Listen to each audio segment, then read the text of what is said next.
Bonsoir à tous, bienvenue dans votre 19h dans lequel l'éducation sera au cœur de cette édition. Depuis la semaine dernière, les élèves de l'ensemble du département ont repris les chemins des écoles. Une reprise déjà menacée par un futur mouvement de grève des enseignants et le mécontentement des parents d'élèves dans certaines communes du département.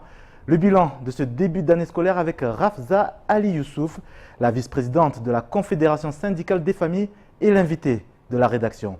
Merci d'être avec nous. Voici les titres de votre JTM. En cette rentrée scolaire, des parents d'élèves ont manifesté ce matin devant la mairie de Tsingoni. Leur but, se faire entendre sur les conditions d'enseignement auxquelles sont confrontés quotidiennement leurs enfants. Manque de matériel, infrastructures sportives inexistantes, rythme scolaire, les parents ont pu rencontrer une délégation de l'équipe municipale. Plus d'informations en ouverture de votre journal. Matisse, en collaboration avec l'association des parents d'élèves du collège de Magicavo-Lamir, vient de mettre en place le dispositif Parents Relais. Objectif, poster des parents aux arrêts de bus et aux côtés des médiateurs pour repérer les comportements à risque chez certains enfants et en référer à leurs parents. Un dispositif qui pourrait permettre de prévenir les actes de primo-délinquance. Reportage. 135 nouveaux professeurs des écoles Made in Mayotte d'ici 2 ans, c'est désormais possible grâce à l'ouverture du premier master du territoire au CUFR. Le master métier de l'enseignement, de l'éducation et de la formation premier degré a été officiellement ouvert aux étudiants ce matin. Un événement historique très prometteur pour l'île aux parfums à découvrir à la fin de cette édition. La rentrée des classes du premier degré déjà perturbée dans la commune de Tsingoni.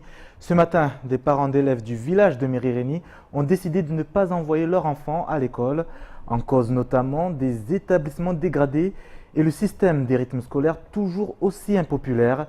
Malgré plusieurs appels aux autorités municipales, les parents se sont vus opposer une fin de non-recevoir et pour se faire entendre, des mères de famille ont pris l'initiative de fermer l'hôtel de ville ce matin. Reportage. Une mairie bloquée par des parents d'élèves en colère. La raison, des conditions indignes pour leurs enfants. Après avoir sollicité la municipalité de leur commune à plusieurs reprises, aucune réponse. Dernier recours, fermer l'hôtel de ville pour se faire entendre.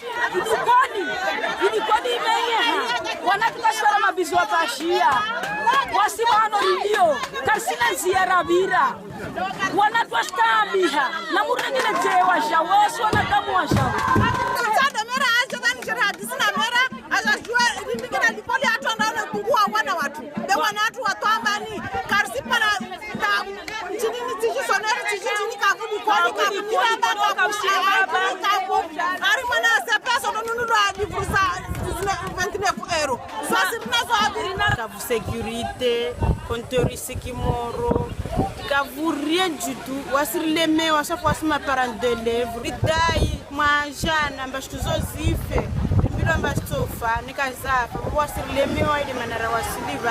Dégradation, insalubrité, insécurité, manque d'infrastructures et système des rythmes scolaires. Les plaintes de ces mères de famille sont nombreuses. Déterminées, ces mamans finissent par être reçues. Après 2 heures de dialogue avec la délégation municipale, la tension redescend. Zaseleka zarishipi ya dersi gali yarsi gojea mana tamotsa shitu mtavolwayo demtajibi wao belera mtu atulwa tama babo yotsi frara samana shitu itsa kwaipara. Du côté de la mairie de Tsingoni, on assure que tout est fait pour résoudre ces désagréments. Là, actuellement, on est en train de répondre à ces demandes-là, notamment la réflexion des sanitaires. Il y a aussi l'électricité. Donc ces travaux sont en cours de réalisation. Donc comme quoi ils n'ont pas pu voir leur fin. Donc là actuellement on est en train de les finir. Donc il y a un protocole d'accord de fin de greffe qui a été signé, qui va être signé. Donc les classes vont être ouvertes dès demain. Autre confirmation, l'abrogation pure et simple des rythmes scolaires. dans l'ensemble des établissements du village de Mirereni. Le rythme scolaire, nous, on ne la mettait pas. Donc il n'y a pas de rythme scolaire à Mirereni. Et ça, je le confirme. Des parents qui désormais attendent des actes et repartent vigilants. En attendant, reprise des classes pour les élèves de Mirereni mercredi matin. Chez les enseignants, la trêve aura été de courte durée. Les enseignants du premier et second degré vont finalement bien descendre dans la rue cette semaine. Un mouvement de grève lancé à l'appel des syndicats SNES-FSU et SNUPP-FSU. Une manifestation prévue ce jeudi à l'occasion de la visite de la ministre des Outre-mer, Annick Girardin. Les précisions avec Bastien Sabouret. Lorsqu'une grève est finie, une autre commence. Voilà qui semble culturel à Mayotte. Ce matin, lors de notre matinale, Madame Constantini, la vice-recteur, intervenait en plateau. L'occasion pour elle de revenir sur une rentrée plutôt agitée. Le calme était quand même relatif parce qu'on a eu quand même cette grève de l'essence qui nous a mis... Arrêtez juste à temps quand même, hein. Non, pas du tout, puisque la rentrée des enseignants s'est faite le lundi. Oui, c'est et vrai. que du coup, toute la première semaine, et nous avons tout fait. Je remercie vraiment l'ensemble des personnels, y compris les chefs d'établissement qui ont organisé donc cette rentrée, avec une rentrée échelonnée des enfants, justement malgré la grève de l'essence. Et merci aux enseignants qui se sont organisés entre eux pour que du coup les enfants puissent avoir leur première semaine et démarrer dès hier un vrai emploi du temps de semaine scolaire. Alors beaucoup s'attendent. Alors depuis hier, tous les élèves sont en place, prêts à travailler. L'occasion pour les syndicats de lancer un mouvement qui ne passera pas inaperçu.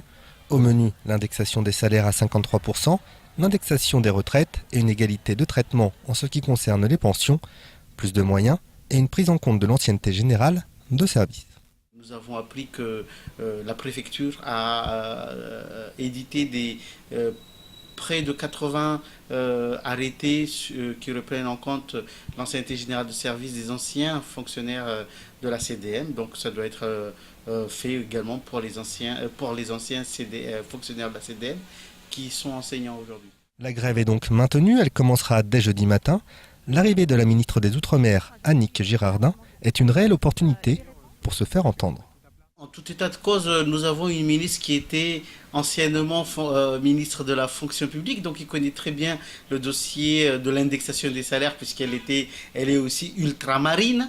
Elle connaît très bien le dossier sur l'ancienneté générale de service parce qu'elle était ministre de la fonction publique à l'époque où le dossier a été traité et refusé au ministère. Comment elle fait partie d'un gouvernement qui s'est fortement engagé pour l'école à Mayotte et nous réclamons des moyens, donc l'occasion pour attirer son attention ou surtout lui rappeler ses engagements. L'occasion est trop belle d'attirer son attention et de lui rappeler ses engagements. Le mouvement commencera à 7h30 sur la place de la République et tout sera fait pour aller à sa rencontre. Une demande d'audience lui a été adressée en parallèle. Et pour parler justement de ce mouvement de grève qui se prépare et ce début de rentrée scolaire, la présidente du CSF, Rafza Youssouf Ali, place à l'invité de la rédaction. Bonsoir. Bonsoir. Bienvenue dans ce 19h. Alors, il est peut-être un peu tôt, mais quel bilan faites-vous de ce début de rentrée scolaire ? La CSF a fait un bilan mitigé par rapport à cette rentrée scolaire parce qu'en regardant bien, il y a eu un mouvement de grève qui a perturbé l'ensemble de l'île.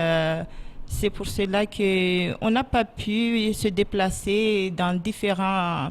Mais les parents d'élèves, ceux qui nous ont contactés, il y a pas mal de parents qui se sont montrés vers nous. Solidaires. À votre égard. Alors, une réunion s'est tenue hier à Ouangani avec le maire, notamment en présence du maire et des représentants de l'éducation nationale. Vous, votre organisation demande aujourd'hui la fin des rythmes scolaires. Hors de question pour l'éducation nationale, pour le vice-rectorat. Que reprochez-vous exactement à ce dispositif des rythmes scolaires ? La CSF demande stop, je le dis bien, stop au rythme scolaire. Non, et je dis bien non, on n'en veut pas le rythme scolaire. La raison, justement, pourquoi ? La raison, parce que le bilan a été fait depuis 2013. On a fait une mise en place de ce rythme scolaire. Depuis 2014, le Nord Ils étaient les premiers à le mettre en place. Et puis, il y a les différentes communes qui ont essayé sur ça.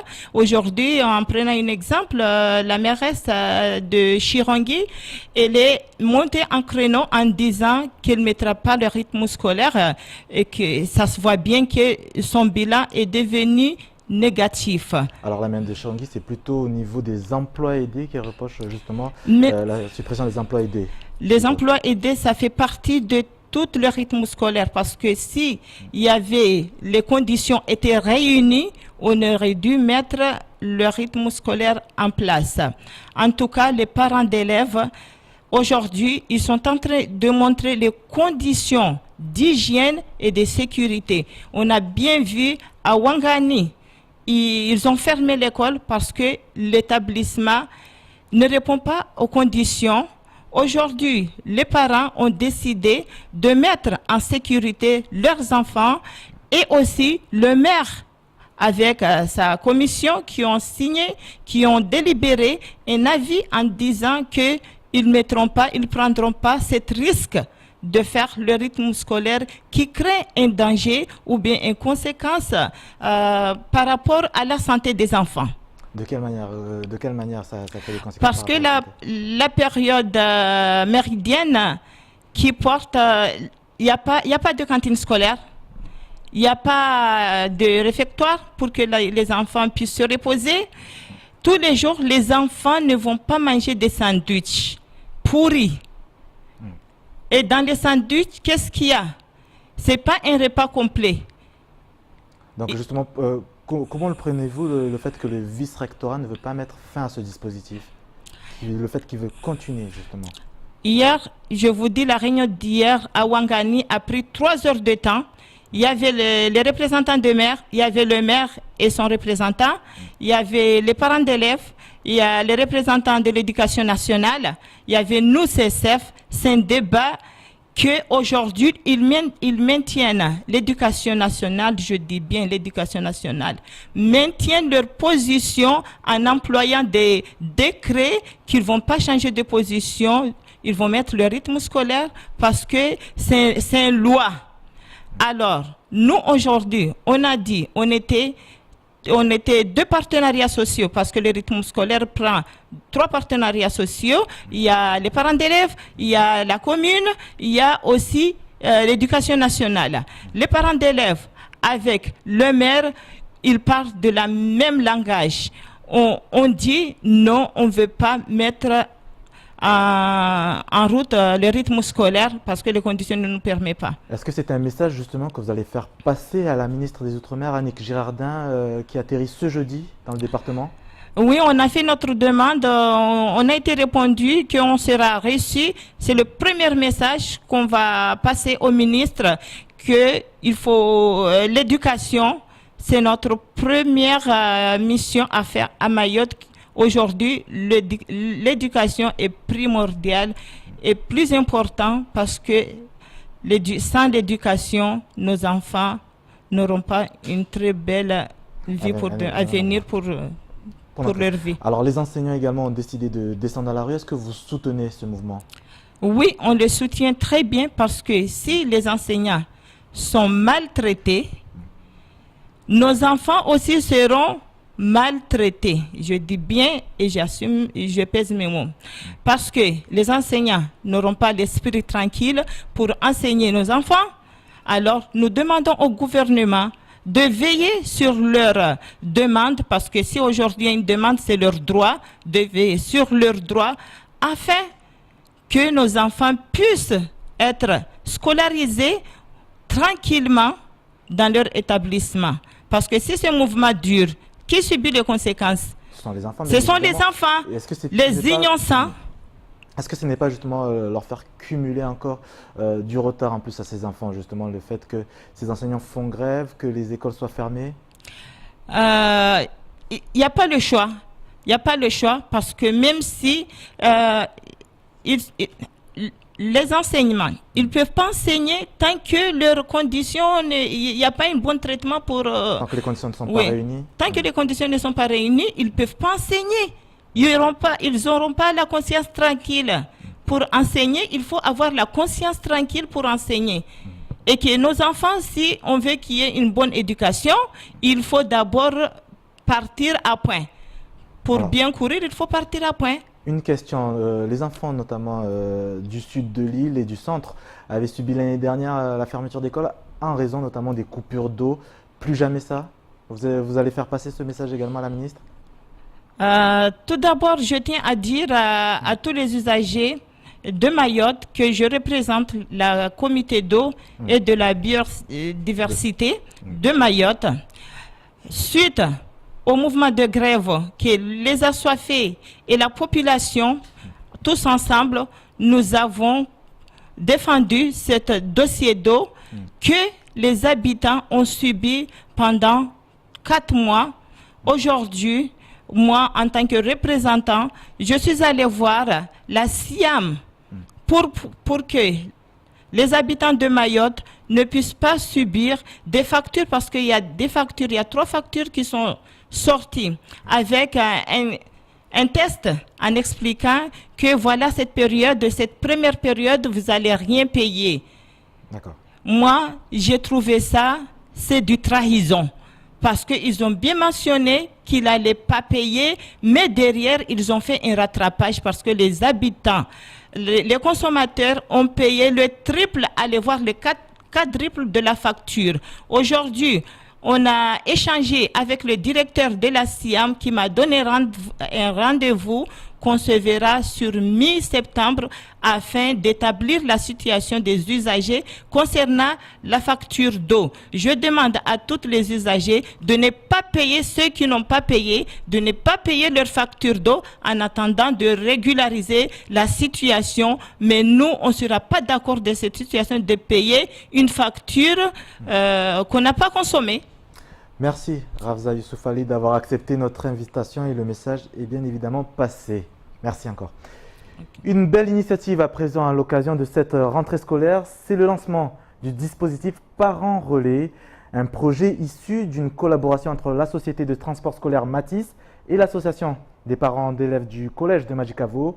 Un nouveau dispositif qui a pour objectif de surveiller et repérer les élèves dont le comportement sont déviants lors du trajet en direction de l'école, pour, si nécessaire, prévenir les parents. Une présence donc pour renforcer des médiateurs Matisse dont la tâche n'est finalement pas aussi simple. Les précisions dans ce reportage d'Amina Ariti et Leslie Vimenet. Face à la délinquance et aux multiples dégradations enregistrées dans les transports scolaires et aux abords des arrêts de bus, la société Matisse a décidé de traiter le mal à la racine. Pour ce faire, elle a mis en place le dispositif Parents Relais. Ouidad Mohamed, chargé de communication de la société, nous dit en quoi cela consiste. Les parents relais vont être des facilitateurs, c'est-à-dire que aux abords des arrêts, ils vont être là donc pour encadrer les enfants donc, qui sont primo-délinquants, c'est-à-dire qui sont violents à l'encontre d'autrui, à l'encontre des usagers, à l'encontre des conducteurs. Ce projet s'inscrit ainsi dans la lignée du travail mené en amont avec le collège de Majicavo. Et c'est donc tout naturellement que la société de transport s'est rapprochée de l'association des parents d'élèves de l'établissement, déjà très active en la matière. On a eu l'idée de faire une convention avec Matisse pour aider nos enfants à mettre en place des parents sur les arrêts de bus pour contrôler les enfants, contrôler les violences et les délinquances juvéniles. En plus de l'accompagnement et du contrôle opéré sur les élèves, le dispositif a également pour objectif de responsabiliser les parents. En effet, ces derniers étant la pierre angulaire de la bonne éducation de leurs enfants, il était impératif de les impliquer pleinement.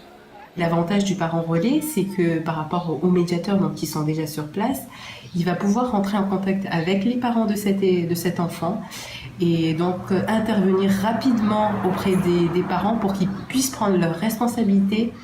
Pour l'heure, seuls 3 arrêts de bus sont concernés, à Majicavo-Koropa et à Majicavo-Lamir. Mais la société ne s'en cache pas, l'idéal serait de pouvoir étendre le dispositif à l'ensemble du département.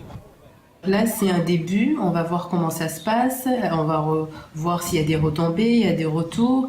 Et je l'espère que ça sera positif et pour justement que ça puisse s'étendre à toute l'île. C'est qu'effectivement, nous aurons besoin, donc je pense que les enfants ont besoin d'encadrement. Le dispositif, qui sera effectif dès demain matin, intervient 1 an après l'opération Respect, lancée en septembre 2016 avec le parrainage de l'artiste Dave Zenel. Alors pour ceux qui seraient tentés de badiner avec l'ordre sur le trajet de l'école, n'oubliez pas que les parents relais vous surveillent. Des parents relais reconnaissables par ce logo, créé spécialement pour l'occasion. Autre sujet à présent, la Médatram réunissait cet après-midi une assemblée générale extraordinaire. Un rassemblement pour désigner un commissaire aux comptes qui aura notamment la charge de faire toute la lumière sur la gestion financière de la médecine du travail à Mayotte. Il y a encore quelques semaines, son président Thierry Gallarme était dans l'œil du cyclone. Un président vivement attaqué par l'ancien président du MEDEF, Michel Taillefer. Ce dernier reproche à Thierry Gallarme d'être à l'origine d'une mauvaise gestion de ce service de santé en raison de conflits d'intérêts avec les sociétés dirigées par l'actuel président du MEDEF. On l'écoute justement Thierry Gallarme quelques instants avant cette assemblée générale. Et oui, j'espère qu'on va mettre fin à une polémique. En tout cas, le commissaire aux comptes qui est assermenté, qui a obligation, par exemple, s'il y a des faits délictueux de rendre compte à la justice, va être le juge de paix qui dira ça c'est bien, ça c'est pas bien, ça c'est légal, ça c'est pas légal. Au moins on va avoir quelqu'un de neutre. Ce ne sera pas des journalistes, pardonnez-moi de les citer, ni des personnes qui me sont hostiles, qui visent la présidence du MEDEF l'année prochaine, puisque c'est ça le fond du sujet. Ça, plus mon soutien à Emmanuel Macron. Je constate aussi que toutes les menaces proférées sur votre antenne par un ancien président du MEDEF de saisir des autorités judiciaires n'ont pas été suivies des faits. Donc s'il fallait une preuve que je n'ai rien à me reprocher, c'est celle-ci. Et vous savez que j'ai poursuivi en diffamation un journaliste qui est allé beaucoup trop loin dans ses accusations. Propos recueillis au micro de Pierre Bellucci et Jérôme Comment. Bonsoir Pierre Bellucci. Bonsoir Sonny, bonsoir à tous. Alors la Médatram, un feuilleton à ne pas manquer dans les semaines à venir et on a un Thierry Gallarme plutôt très offensif. Très offensif, il était serein, j'ai pu le voir donc tout à l'heure juste avant cette assemblée générale extraordinaire qui s'est tenue au Maharaja. Maintenant effectivement c'est une affaire qui traîne, on se souvient des propos en mai dernier de cette attaque de Michel Taillefer et justement je vous propose de revoir un petit extrait du duel qu'il y avait eu puisqu'ils s'étaient affrontés sur ce même plateau lors d'une matinale et le moins qu'on puisse dire c'est que ça avait été très animé. On écoute les propos. Moi, si aujourd'hui Thierry Gallarme ne répond pas à mes demandes, je vais saisir le juge des référés pour qu'il nomme un administrateur judiciaire. C'est tout. Moi, ce que je veux, comme tous les adhérents de Médatram, c'est savoir qu'est-ce qui est fait de mon argent. Je voudrais savoir par exemple, combien est facturé par la société Luvie et la société d'Archipel, donc sur l'exercice 2016, de Luvie et Archipel, à Médatram. Je voudrais savoir quel est le montant qui est facturé. Et n'oubliez pas, puisque tout à l'heure vous parliez de Fès-Vert de Roi, qu'est-ce que vous seriez si je n'avais pas fait le tour des popotes, hein, qu'est-ce que vous seriez? Alors attention, dans quelque temps, ça sera fini. Dans quelque temps, ça sera fini. On se souvient effectivement de ce débat bien musclé. Alors quelles seront les suites de cette affaire, Pierre ? Oui, alors ces propos, c'était en mai dernier, le 18 mai dernier, lors de la matinale. Ils s'étaient affrontés, effectivement, il y avait eu des menaces, notamment de M. Taillefer, ancien président du MEDEF, qui expliquait qu'il allait aller devant la justice pour justement réclamer des comptes. À ce moment-là, Thierry Gallarme avait expliqué qu'il y aurait une assemblée extraordinaire. Elle était prévue le 13 juin, cette assemblée extraordinaire de la Médatram. Finalement, ça a pris un peu plus de temps. En tout cas, elle a eu lieu aujourd'hui. La suite, c'est effectivement la nomination d'un commissaire au compte qui va faire la lumière, qui va un peu se pencher sur les pratiques, qui va se pencher aussi sur la situation financière actuelle de la Médatram, de la médecine du travail. Aujourd'hui, il y avait de nombreux chefs d'entreprise, il y avait aussi le président de la CCI, ils s'étaient tous donné rendez-vous. dans un climat qui était quand même un petit peu tendu. On a senti les uns et les autres entrer à l'hôtel Maharaja Houstonnet, l'Assemblée Générale, avec le visage assez fermé. Voilà, puisque c'est quand même très important. Les accusations sont lourdes, notamment ces accusations de conflit d'intérêts entre les sociétés que possède Thierry Gallarme, aussi le MEDEF, et ce poste qu'il occupe de président de la Médétrame. Alors, Thierry Gallarme, de son côté, ne cesse de se défendre. Il est apparu une nouvelle fois très serein. Il a expliqué que la lumière serait faite, qu'il n'avait rien à se reprocher. Quoi qu'il en soit, c'est sûr que dans les toutes prochaines semaines, et en rapport aussi avec ce que dira le commissaire aux comptes, on va un peu en savoir plus et savoir si la polémique va se taire ou si au contraire elle va reprendre de plus belle. Et on suivra bien évidemment tout cela de très près. Merci Pierre pour votre analyse. 19h25 sur KTV, merci d'être avec nous. Direction d'Ambéni en fin de journal où le premier cycle master a vu le jour à l'université justement. Mais avant le reste de l'actualité de ce mardi, en bref, avec Pierre Bellucci et Leslie Vimenet. Il ne se passe plus une semaine sans que des naufrages de Kwassa ne fassent la une de l'actualité locale ou régionale. Nouvelle preuve s'il en est, dans la nuit de samedi à dimanche, un Kwassa a fait naufrage au large d'Anjouan. Selon la presse comorienne, l'embarcation de fortune transportait 20 personnes. Le bilan fait état d'au moins 3 morts et plusieurs disparus dont des enfants. 11 des rescapés et 3 corps ont été évacués à l'hôpital de Fumbouni. Néanmoins, selon les premières informations, le Kwassa faisait route vers Mouéli et non Mayotte. Il ne s'agirait donc pas d'un drame de l'immigration clandestine, même si les causes de l'accident restent les mêmes, à savoir une surcharge de l'embarcation et une mer agitée. Selon les médias du pays voisin, il s'agirait du 3e naufrage aux Comores en seulement quelques jours. Très attendu, le programme de la ministre des Outre-mer a été dévoilé ce jour. Son arrivée est prévue jeudi matin et sa première matinée sera consacrée aux honneurs militaires à Dzaoudzi et à une rencontre avec des lycéens et le personnel du lycée de Petite-Terre. Elle posera ensuite la première pierre de la PMI à Vaïbé avant de signer une convention sur la protection maternelle et infantile avec les élus du département. Elle rencontrera ensuite les partenaires sociaux avant de se rendre le lendemain à Coconi et de signer ensuite une convention eau entre le SIAM et l'AFD. Elle visitera par ailleurs la crèche associative et municipale de Mtsamboro, tandis que la journée de samedi sera consacrée aux forces de l'ordre, puisqu'elle ira à la rencontre des policiers et des gendarmes. Sa visite prendra fin dimanche avec une journée consacrée au patrimoine historique et à l'environnement. Les services de Météo France Mayotte viennent de communiquer le bulletin prévisionnel pour les mois de septembre, octobre et novembre 2017. Il est ainsi indiqué qu'en l'absence d'anomalies importantes sur les champs de circulation atmosphérique sur notre région, une pluviométrie normale à supérieure à la normale est attendue sur l'île, avec de légères disparités selon les régions. Les cumuls habituels en cette saison sont de l'ordre de 170 à 200 mm en 3 mois selon les communes. Une pluviométrie légèrement supérieure à la normale laisse augurer d'un départ classique de la saison des pluies, le poids de novembre étant plus important dans le cumul de pluie. En ce qui concerne les températures, elles devraient être sensiblement au-dessus des normales, de l'ordre de plus 0,6 à 1 degré, ce qui les placerait parmi les plus élevés de l'historique des relevés. Pour rappel, les mois de juin et juillet ont déjà été les mois les plus chauds jamais enregistrés sur le département. Direction d'Ambéni, maintenant au centre universitaire où son amphithéâtre fait peau neuve avec l'apparition d'un nouveau cycle de l'enseignement supérieur, le master métier de l'enseignement, de l'éducation et de la formation. Premier degré, une formation qui aura notamment pour objectif d'améliorer la qualité de l'éducation à Mayotte. Cette année, 135 étudiants stagiaires sont attendus pour ce premier master du territoire. Reportage d'Adèle Laurent. Alors, le centre universitaire est très heureux d'ouvrir pour la rentrée universitaire 2017-2018 le premier master du centre universitaire, un master qui s'intitule Métier de l'enseignement, de l'éducation et de la formation, mention premier degré spécifique à Mayotte. C'est un master qui prépare au métier de professeur des écoles, premier degré. Alors une avancée logique pour Mayotte, une avancée importante pour le centre universitaire également. Et quelle avancée! En effet, le CUFR ne proposait alors que des diplômes de niveau licence.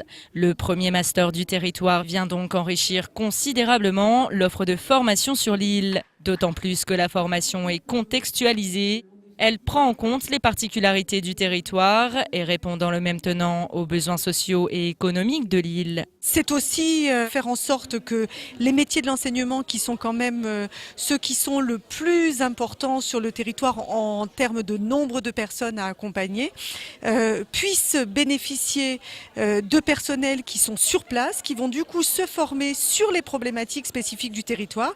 Et du coup, que Mayotte, comme tous les territoires de métropole et comme tous les départements français, puissent bénéficier de sa formation pour ces personnels du premier degré. Cette première promotion doit être constituée d'ambassadeurs qui donneront envie à d'autres de s'engager et qui montreront bien que, à Mayotte comme ailleurs, c'est d'abord l'exigence qui prévaut à la bienveillance. Pour cette promotion historique, ce sont 135 lauréats qui ont repris le chemin des cours aujourd'hui grâce aux efforts concertés du CUFR, du vice-rectorat de Mayotte, du rectorat et de l'Université de la Réunion, mais aussi de l'École supérieure du professorat et de l'éducation de l'île voisine. Durant leurs 2 années de formation, ces étudiants stagiaires seront rémunérés par l'État, un geste de solidarité nationale qui permet d'avoir des conditions idéales d'apprentissage. D'autant plus que le master allie théorie et pratique au CUFR et sur le terrain de l'éducation nationale. L'idée, c'est justement d'alterner. On va sur le terrain, on revient avec des questions du terrain, on les analyse, on les théorise, on apporte de nouveaux contenus, puis on propose des contenus théoriques, on va les expérimenter sur le terrain et petit à petit, par cette alternance, on va développer une vraie compétence professionnelle. Bien, puisqu'on a des gens formés qui vont sortir formés de haut niveau, le pari, c'est que évidemment, ça va avoir un impact sur les classes, sur les élèves, et que on va avoir des élèves qui savent mieux lire, écrire, compter, s'ouvrir au monde, devenir citoyens. On sait déjà par d'autres expérimentations que quand on approfondit la formation des enseignants, ça a un impact sur la vie de la classe et le niveau des élèves et donc les évaluations. Une avancée très prometteuse pour l'île et ses élèves qui, d'ici 2 ans, bénéficieront d'un enseignement promulgué par les premiers professeurs des écoles Made in Mayotte. Fin de ce journal, merci de votre fidélité. Retour de l'information dès demain matin à partir de 6 h, la matinale de Cozy pour un décryptage de l'actualité du jour. Pour ma part, je vous donne rendez-vous à 19 h pour un nouveau chapitre de votre actualité. Belle soirée à tous et à demain, si vous le voulez bien.